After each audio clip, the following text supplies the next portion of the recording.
Hello Photoshop Senior Edition folks. We're going to do something quite a bit different this time. We're going to create some lens flare, which we usually spend a lot of time trying to get rid of. But in this case we're going to create some lens flare, but we're going to control it, where it is, how much it is, so forth. So we have this glass here, this wine glass, and we're going to put some light inside of it. And I'm going to make an exact copy of this by doing Control or Command J, and then we're going to go and find out exactly where we want to put the light. Now I've got my info palette up here. If yours isn't on, you just go to Window, down to Info, and this will pop out.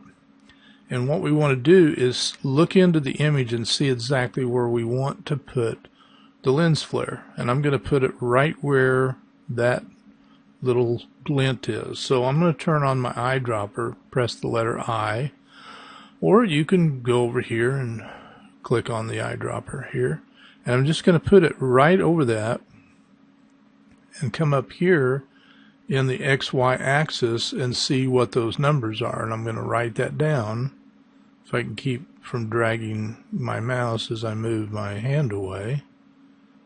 I want to put it right on that glint. So the numbers are 1633 by 3000.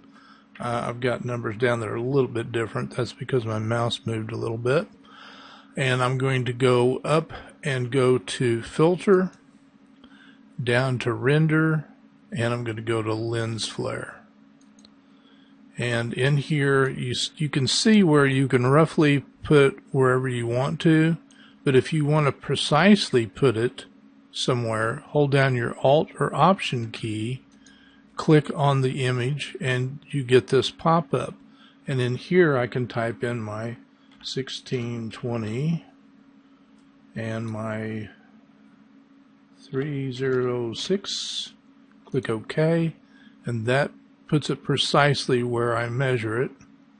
And then you click on whatever one of these flares that you want to use. This will control the brightness of it. I'm just going to go with something around 86% and click OK. So you see exactly where that is residing. And I'm going to punch this up a little bit with color. So I'm going to go up to Use Saturation.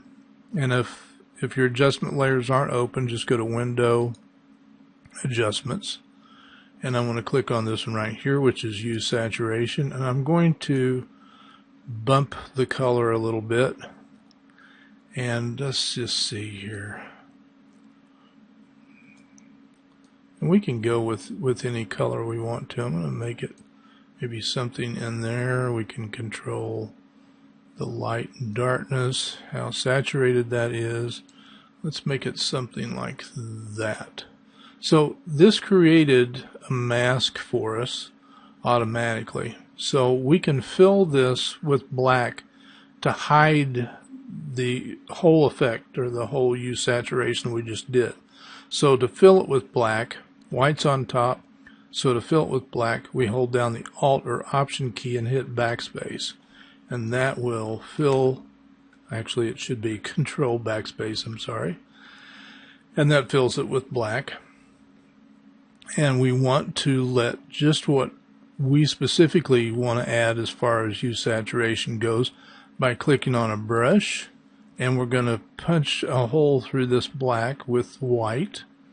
And so we just paint. Now make sure your opacity is down quite a bit, and we're just going to paint in there to bring that saturation up.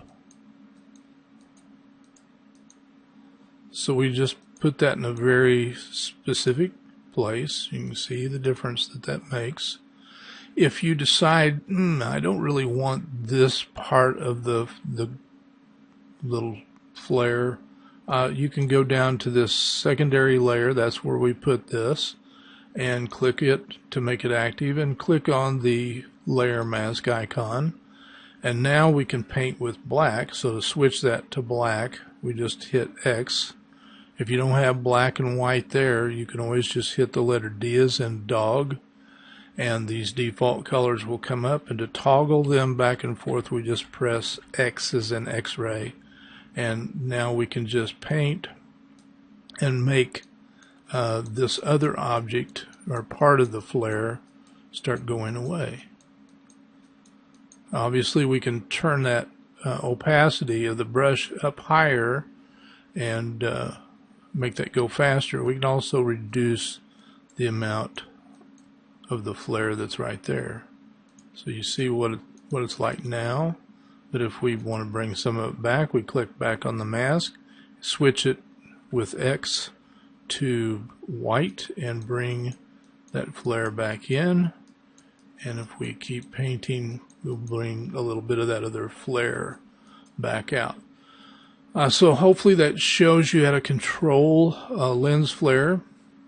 It is essential that you make a copy of the layer so you can put that on just one of the layers and then use the layer mask. And we have hue saturation with its mask. Now you can also do something like this. If you've got a photograph that has like a street lamp in it or something, you can light that street lamp up and control precisely where that light's going to be coming from.